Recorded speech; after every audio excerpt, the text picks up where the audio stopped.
ঢাকার কোনো এক বিলাসবহুল 5 স্টার হোটেলের প্রেসিডেন্সিয়াল সুইট কিংবা হয়তো ভিনদেশি কোনো পরাশক্তির রাজধানীর কড়া নিরাপত্তা বেষ্টিত রুদ্ধদ্বার কক্ষ। বাইরের পৃথিবীতে তখন সাধারণ মানুষ গভীর ঘুমে আচ্ছন্ন, কিন্তু এই শীতাতপ নিয়ন্ত্রিত সাউন্ড প্রুফ কক্ষটিতে তখন চলছে এক নির্ঘুম ভয়ঙ্কর দর কষাকষি। বিশাল মেহগনি কাঠের টেবিলের উপর রাখা আছে কয়েকশো পৃষ্ঠার একটি নীল রঙের ফাইলের মলাটে ইংরেজিতে লেখা কিছু আইনি শব্দ, যার আড়ালে লুকিয়ে আছে একটি দেশের আগামী 25 বছরের ভাগ্য।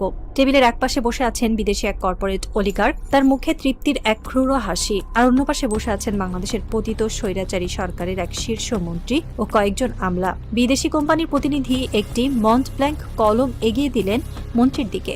মন্ত্রী জানেন এই চুক্তির প্রতিটি লাইন বাংলাদেশের অর্থনীতির জন্য এক একটি ফাঁসির দড়ি। তিনি জানেন এই চুক্তিতে সই করার অর্থ হল দেশের 17 কোটি মানুষকে আগামী কয়েক দশক ধরে একটি কর্পোরেট দাসত্বের শৃঙ্খলে বেঁধে ফেলা। কিন্তু তিনি দ্বিধা করলেন না, কারণ এই চুক্তির পেছনের অদৃশ্য শর্তটি হল বিদেশি ওই পরাশক্তির রাজনৈতিক সমর্থন, যা তাদের অবৈধ ক্ষমতাকে বছরের পর বছর টিকিয়ে রাখবে। মন্ত্রী কাপা হাতে সই করে দিলেন, আর ঠিক সেই মুহূর্তেই হাজার হাজার মেগাওয়াট বিদ্যুতের ভুয়া প্রতিশ্রুতির আড়ালে চিরতরে বিক্রি হয়ে গেল বাংলাদেশের আলো। এটি কোনো কল্পকাহিনী নয়, এটি হলো বাংলাদেশের বিদ্যুৎ খাতের সেই কালো চুক্তিগুলোর জন্ম বৃত্তান্ত। চলুন আজ সাংবাদিকতার আতশী কাজ ছড়িয়ে সরাসরি প্রবেশ করি সেই অন্ধকার অধ্যায়ে, যেখানে ক্যাপাসিটি চার্জ আর ইনডেমনিটির আড়ালে একটি দেশের পুরো ভবিষ্যৎকে নিলামে তোলা হয়েছিল।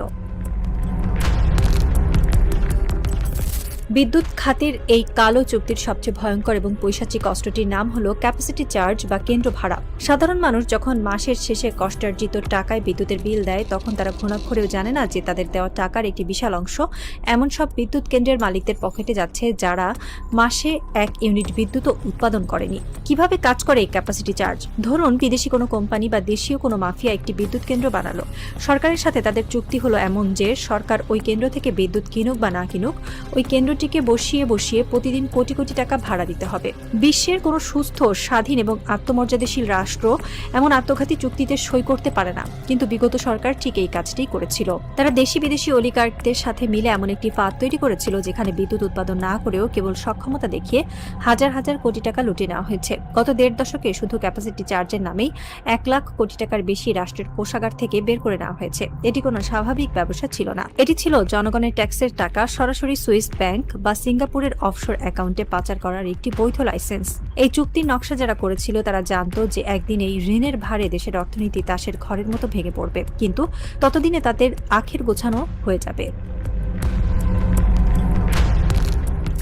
লুটপাটের এমন একটি ভয়ঙ্কর ব্লুপ্রিন্ট বাস্তবায়নের পথে একটি বড় বিশাল বাধা ছিল দেশের আইনি ব্যবস্থা। যদি কেউ এই অসম চুক্তির বিরুদ্ধে আদালতে রিট করে, যদি কোনো সৎ বিচারক এই চুক্তি বাতিল করে দেন, বিগত সরকারের নীতি নির্ধারকরা ছিলেন অত্যন্ত ধূর্ত। তারা জানতেন এই চুক্তি একদিন ধরা পড়বে, তাই তারা 2010 সালে সংসদে পাশ করলেন এক কলঙ্কজনক কালো আইন, বিদ্যুৎ ও জ্বালানি দ্রুত সরবরাহ বৃদ্ধি আইন, যা মানুষের কাছে ইনডেমনিটি আইন বা দায়মুক্তি আইন নামে পরিচিত। এই আইনের সবচেয়ে ভয়ঙ্কর দিকটি হলো বিদ্যুৎ কেন্দ্র স্থাপনের কোনো চুক্তির বিরুদ্ধে দেশের কোনো আদালতে কোনো মামলা করা যাবে না। কোনো নাগরিক, কোনো সংস্থা, এমনকি দুর্নীতি দমন কমিশনও এই চুক্তিগুলোর স্বচ্ছতা নিয়ে প্রশ্ন তুলতে পারবে না। একটি গণতান্ত্রিক দেশে যেখানে আইনের শাসন থাকার কথা, সেখানে কেবল একটি নির্দিষ্ট খাতের লুটপাটকে সুরক্ষা দেওয়ার জন্য আদালতকে আক্ষরিক অর্থে অন্ধ এবং বোবা বানিয়ে দেওয়া হলো।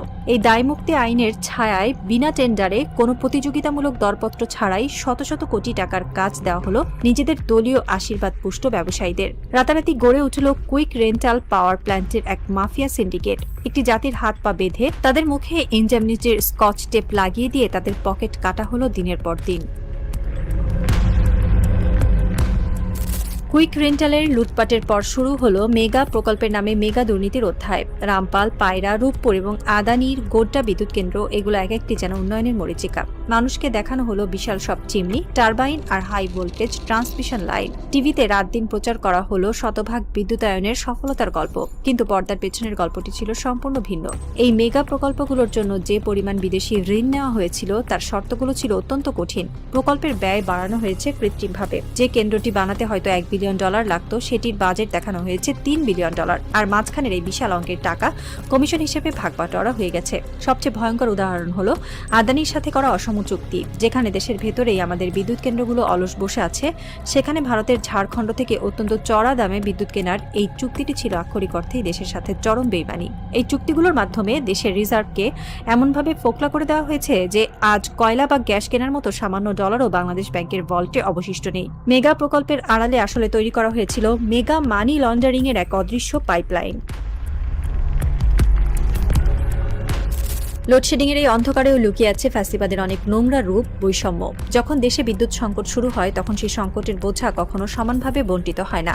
স্ক্রিনটাকে যদি আমরা দুই ভাগে ভাগ করি, একপাশে ঢাকার গুলশান, বনানী বা সচিবালয়ের ঝলমলে আলো, সেখানে এসির বাতাসে বসে ক্ষমতাবানরা বলছেন একটু ধৈর্য ধরুন, বিশ্ববাজারের সংকট। আর অন্য পাশে কুড়িগ্রাম, সাতক্ষীরা বা ভোলার একটি প্রত্যন্ত গ্রাম, যেখানে টানা 12 থেকে 14 ঘন্টা বিদ্যুৎ নেই। সেখানে হাসপাতালের ইনকিউবেটরে অক্সিজেনের অভাবে ছটফট করছে একটি নবজাতক শিশু। আর পরীক্ষার আগের রাতে হারিকেনের আলোয় ঘেমে নিয়ে পড়ছে এক শিক্ষার্থী। এটি কেবল পাওয়ার ডিস্ট্রিবিউশন বা বিদ্যুৎ বিতরণের ত্রুটি নয়, এটি হলো একটি মানসিকতার প্রতিফলন। বিগত সরকার চেয়েছিল কেবল ক্ষমতামহল, ভিআইপি জোন এবং তাদের সমর্থক পুঁজিপতিদের সন্তুষ্ট রাখতে। সাধারণ মানুষ, যাদের কোনো রাজনৈতিক ক্ষমতা নেই, যাদের কথা বলার অধিকার কেড়ে নেওয়া হয়েছিল, তাদের ঘুটঘুটে অন্ধকারে ফেলে রাখা হয়েছিল। বিদ্যুতের এই বৈষম্য প্রমাণ করে যে তাদের তথাকথিত উন্নয়ন ছিল কেবল মুষ্টিমেয় কিছু সুবিধাভোগীর জন্য, সাধারণ 17 কোটি মানুষের জন্য নয়। 5ই আগস্টের গণঅভ্যুত্থানে স্বৈরাচারের পতন হয়েছে, ছাত্র জনতা বুকের রক্ত দিয়ে দেশকে স্বাধীন করেছে। কিন্তু সেই কালো চুক্তিগুলো কি বাতিল হয়েছে? সেই ইনডেমনিটি আইনের শেকল কি ছিঁড়ে ফেলা হয়েছে? বর্তমান সরকার আজ এক চরম ঐতিহাসিক এবং আইনি অগ্নিপরীক্ষার মুখোমুখি। একদিকে দেশের মানুষ ঘন্টার পর ঘন্টা লোডশেডিং এর আগুনে পড়ছে, অন্যদিকে আদানি এবং অন্যান্য বিদেশি কোম্পানিগুলো তাদের বকেয়া বিলের জন্য আন্তর্জাতিক সালিশি আদালতের হুমকি দিচ্ছে। সরকার এখন এক খাদের কিনারায় দাঁড়িয়ে আছে। তারা যদি এই চুক্তিগুলো বাতিল করতে যায়, তবে বিদেশি পরাশক্তিগুলো তাদের সর্বশক্তি দিয়ে বাধা দেবে। তারা আন্তর্জাতিক আদালতে বাংলাদেশের সম্পদ ফ্রিজ করার চেষ্টা করবে। আর যদি সরকার এই চুক্তিগুলো মেনে নিয়ে দিনের পর দিন তাদের ক্যাপাসিটি চার্জ দিতে থাকে, তবে দেশের অর্থনীতি চিরতরে দেউলিয়া হয়ে যাবে। বর্তমান নীতি নির্ধারকদের প্রমাণ করতে হবে যে তারা 5ই আগস্টের স্পিরিট বুকে ধারণ করে মেরুদণ্ড সোজা করে দাঁড়াতে পারেন কিনা। আন্তর্জাতিক আইনে ওডিয়াস ডেপ্ট বা জঘন্য ঋণের আওতায় এ ধরনের দেশবিরোধী এবং দুর্নীতিগ্রস্ত চুক্তি বাতিল করার সম্পূর্ণ অধিকার একটি সার্বভৌম রাষ্ট্রের রয়েছে। এখন দেখার বিষয় বর্তমান সরকারের সেই সৎ সাহস আছে কিনা, নাকি তারাও অতীতের সরকারের মতোই মাফিয়াদের কাছে মাথা নত করবে। রাত গভীর হচ্ছে। ঢাকার একটি ঘনবসতিপূর্ণ এলাকা। টানা কয়েক ঘন্টা ধরে বিদ্যুৎ নেই। জেনারেটরের আওয়াজও থমকে গেছে তেলের অভাবে। চারদিকে এমন ঘুটঘুটে অন্ধকার যে মনে হচ্ছে পুরো শহরটাকে একটি কালো চাদর দিয়ে ঢেকে দেওয়া হয়েছে। একটি ছোট টিনের ঘরের বারান্দায় বসে আছে এক তরুণ। প্রচন্ড গরমে তার শরীর ঘামে ভিজে গেছে।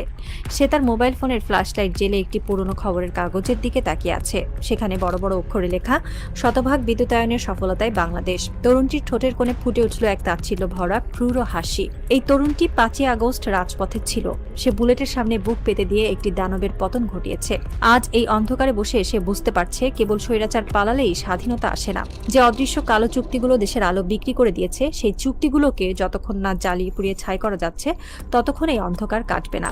দূরে কোথাও একটি পুলিশের গাড়ির সাইরেনের শব্দ ভেসে এলো, কিন্তু এই তরুণটির চোখে মুখে কোনো ভয় নেই, আছে কেবল এক ভয়ঙ্কর জিঘাংসা। তার জ্বলন্ত চোখ দুটো অন্ধকারে যেন আরো বেশি উজ্জ্বল হয়ে উঠেছে। ক্ষমতার অলিন্দে বসে থাকা মানুষগুলো হয়তো এখনো শীততাপ নিয়ন্ত্রিত কক্ষে বসে সমাধানের ছক করছেন, কিন্তু তারা ভুলে গেছেন এই অন্ধকার রাজপথ কখনো ঘুমায় না। অতীতের পাপের বোঝা যদি বর্তমান সরকার নিজেদের ঘাড়ে তুলে নেন, তবে এই ঘুটঘুটে অন্ধকারের ভেতর থেকেই জন্ম নেবে নতুন এক প্রলয়। পূব আকাশে ভোরের আলো ফুটতে এখনো ঢের বাকি, কিন্তু ষড়যন্ত্রের এই রাত যত গভীরই হোক না কেন, বাংলার এই অকুতভয় প্রহরীরা ঠিকই তাদের স্বাধীনতাকে রক্ষা করবে। কালো চুক্তির ব্লু প্রিন্ট হয়তো দেশের আলো চুরি করেছিল, কিন্তু মানুষের ভেতরের বারুদে যে আগুন জ্বলছে তা নেভানোর ক্ষমতা কোনো চুক্তির নেই।